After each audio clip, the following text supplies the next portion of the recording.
देश में ये गड़रिया समाज की जो जनसंख्या है वो लगभग 14 से 15 करोड़ की है। इस देश में रहने वाली ये समाज 14 से 15 करोड़ की आबादी में निवास कर रही है। अगर हम परसेंटेज इसका निकालते हैं तो 10 से 11% निकलता है, लेकिन हम परसेंटेज इसलिए नहीं निकाल पाते हैं कि ये जो समाज है ये अनेक उपजातियों से बटी हुई है। कोई पाल लिखता है, कोई श्रीपाल लिखता है, कोई गड़रिया लिखता है, कोई धनगर लिखता है, कोई नीखर लिखता है, कोई बघेल लिखता है, कोई चंदेल लिखता है, कोई पाली लिखता है, कोई रबारी लिखता है, कोई भरवाड़ लिखता है। ऐसे अनेक अनेक क्षेत्रों में, हम साउथ में चले जाएं यदि, तो बिना पढ़े हम पढ़ नहीं सकते।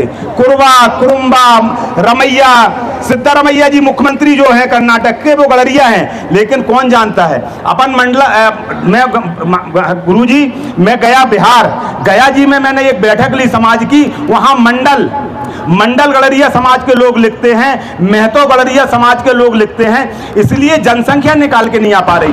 आज यहाँ पे विधायक जी बैठे हैं और मैं प्रशासन से एक निवेदन करना चाहता हूँ। मैंने पूरी समाज में एक अपील की हुई है कि आप जिस उपजाति से जाने जाते हैं, हमारे रामपुर में, हमारे बीच में हमारी समाज के लोग यादव भी लिखते हैं, चाहे वो रामरतन यादव हों, चाहे रघुनाथ यादव हों, ये सारे लोग गड़रिया हैं, लेकिन ये यादव लिखते हैं। यहाँ पे सैकड़ों लोग यहाँ पे बैठे हुए हैं जो यादव लिखते हैं। मेरी सबसे ये अपील है कि आप जिस उपजाति से जाने जाते हैं लिखें, हमें कोई इतराज नहीं है, हमें कोई इतराज नहीं है। आप यादव लिखें, पाल लिखें, श्रीपाल लिखें, धनगर लिखें, रबारी लिखें, रेवाड़ी लिखें, जो लिख लें चाहे लिखें, लेकिन जब भी आप अपना स्कूल में एडमिशन कराते हैं, प्रॉपर्टी के दस्तावेज तैयार कराते हैं, तो कोष्टक में आप गड़रिया लिखें। अगर आपने कोष्टक में गड़रिया लिख दिया तो पूरे देश की जो जनसंख्या है वो एक दिन एकत्रित हो जाएगी। अभी शासन प्रशासन हमारा अभी जो केंद्र सरकार ने जो घोषणा की हुई है जातिगत जनगणना की,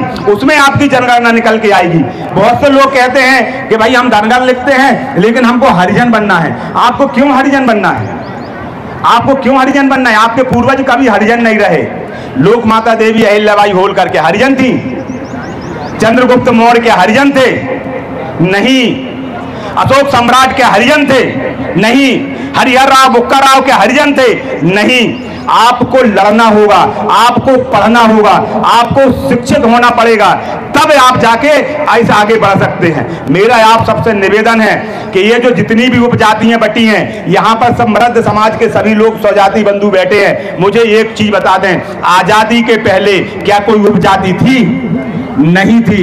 सिर्फ मैं आजादी की बात करता हूं, आपसे बहुत पहले नहीं जाता हूं। आजादी के पहले कोई भी उपजाति किसी की नहीं थी, ना धनगर थे, ना बघेल थे, ना चंदेल थे, ना कुछ थे, सिर्फ और सिर्फ गड़रिया थे। लेकिन ये सारे के सारे आरक्षण लेने के चक्कर में ये हरिजन बनने की जो होड़ मची हुई है समाज में, मेरा आप सब लोगों से निवेदन है कि ये हमें कुछ मिलने वाला इससे नहीं है, क्योंकि जो हरिजन बैठे हैं उनके पास में 4 रोटी है। अगर आप भी हरिजन लिखोगे तो उनकी 2 रोटी खत्म हो जाएंगी, वो सरकार के सामने खड़े हो जाएंगे, वो कहेंगे हम हरिजन नहीं बनने देंगे। आप कहोगे हमें एसटी का दर्जा चाहिए, वो भी आपको नहीं मिलेगा। इसलिए मेरा आप सबसे निवेदन है कि आप अपने बच्चों को शिक्षित करो। जो जातियां हमारे देश में 1 से 1.5% की आबादी में, वो उनके बच्चे आज 100%, 99%, 98% नंबर लेके आ रहे हैं, और आप 14 से 15 करोड़ की आबादी में हो, लेकिन आप क्या कर रहे हो? आप कहते हो साहब हरिजन बना दो तो हमारी नौकरी लग जाएगी। नहीं, गड़रिया समाज कभी भी पीछे नहीं था। गड़रिया समाज का जो जन्म है, जब आदमी मानव जाति में पाषाण काल से लेके और सभ्यताओं में जब आया है, तो उसने खेती करना सीखा है और पशुपालन करना सीखा है। यदि किसी ने पशुपालन करना सीखा है, पहले हमारे पास आज अनेक व्यवसाय हैं, अनेक प्रकार की शिक्षा है, लेकिन एक समय हमारे पास सिर्फ और सिर्फ पशुपालन ही था और कृषि थी। और ये अगर दोनों काम किसी ने किए हैं तो वो हमारी गड़रिया समाज के लोगों ने किए हैं। वो वनों में रहे हैं, बीड़ों में रहे हैं, मवेशी का पालन किया है, इसलिए स्कूलों तक नहीं पहुंच पाए, तो थोड़ा बहुत शिक्षा में कम हो गए हैं। हम शासन प्रशासन से ये मांग करेंगे कि अगर हमको आरक्षण दें तो शिक्षा में दें, लेकिन हमें हरिजन नहीं बनना है, ना हमें आदिवासी बनना है। मेरा आपसे निवेदन है कि ये जनसंख्या जो हो रही है विधायक जी, अगर आप हमारी बात को शासन में रखते हैं, अगर हमने 11 साल मेहनत की लोकमाता देवी अहिल्याबाई होलकर को समाज में बताने के लिए, जब हम छोटी छोटी मीटिंग गांव में लेते हैं, उनसे पूछते हैं कि लोकमाता देवी अहिल्याबाई होलकर हमारी पूर्वज हैं, तो हमारी समाज के लोग हमें कहते बात हमें तो नहीं मालूम था, आज आपसे पहली बार सुन रहे हैं। हम उनको बताते हैं कि चंद्रगुप्त मौर्य 300 से 600वीं सदी में हम लोगों ने इस देश में राज किया है। आप सोचो, अशोक सम्राट, इस देश का जो सबसे बड़ी धरोहर है वो है महाराज अशोक सम्राट। अशोक सम्राट से बड़ा प्रतीक क्या हो सकता है? तो जब हम उनको बताते हैं कि ये राजा हमारी समाज के थे, आज हमारी देश का संबल है, आज हर पुलिस वाले की टीके पे आप देखिए, हर प्रशासनिक अधिकारियों पे देखिए तो अशोक चिन्ह आपको मिलेगा। तो ये कोई छोटी बात है क्या? इतनी बड़ी सम्मानित समाज कहती है कि साहब आप हमें आरक्षण दे दीजिए, हम तो पिछड़े हैं। आप कैसे पिछड़े हो? लोकमाता देवी अहिल्याबाई अगर पिछड़ी होती, उन्होंने चरवाहा का बहाना बनाया होता, उन्होंने कहा होता कि हम चरवाहे हैं, तो क्या वो इस देश की रानी बनती?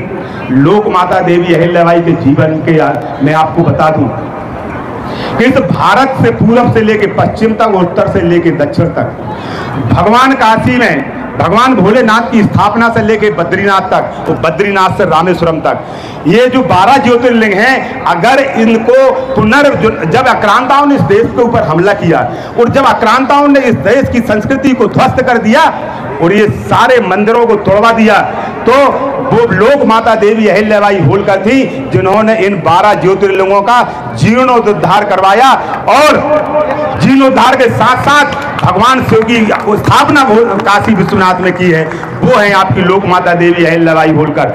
उन्होंने जब लड़ाई लड़ने की बारी आई तो ये महिला शक्ति यहाँ पे बैठी हुई है, 30,000 महिलाओं की सेना बना के उन्होंने धावा बोला, जो 30,000 महिलाएं शस्त्र चलाती थी, वो महेश्वर की स्थापना की उन्होंने, और उन महिलाओं के परिवार को चलाने के लिए एक बुनकर समाज की स्थापना की, जो आज महेश्वर साड़ी के नाम से जानी जाती।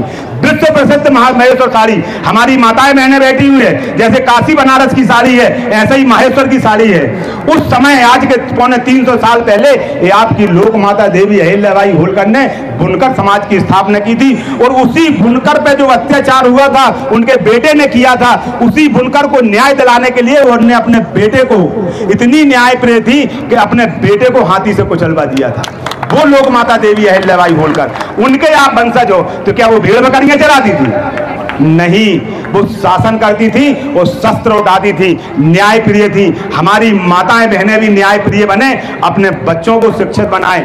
आप अपने बच्चों को शिक्षित बनाइए तो कहीं ना कहीं हमें जो प्रेरणा दी गई थी 2014 में भगवान दादा गुरु के द्वारा, आप लोग देखेंगे उस समय जो रथ चला था नर्मदा जी से, उस रथ को हमारे सामने आज दादा गुरु बैठे हैं, उन्होंने कलश, मां नर्मदा के कलश की स्थापना करके अपने हाथों से रथ चलाया था, और जब से आशीर्वाद दिया है इस समाज को, तो आज भी वो आशीर्वाद आपके बीच में फल फूल रहा है। और ये जो आज जन सैलाब आप देख रहे हैं, ये शोभा यात्राएं आज देख रहे हैं।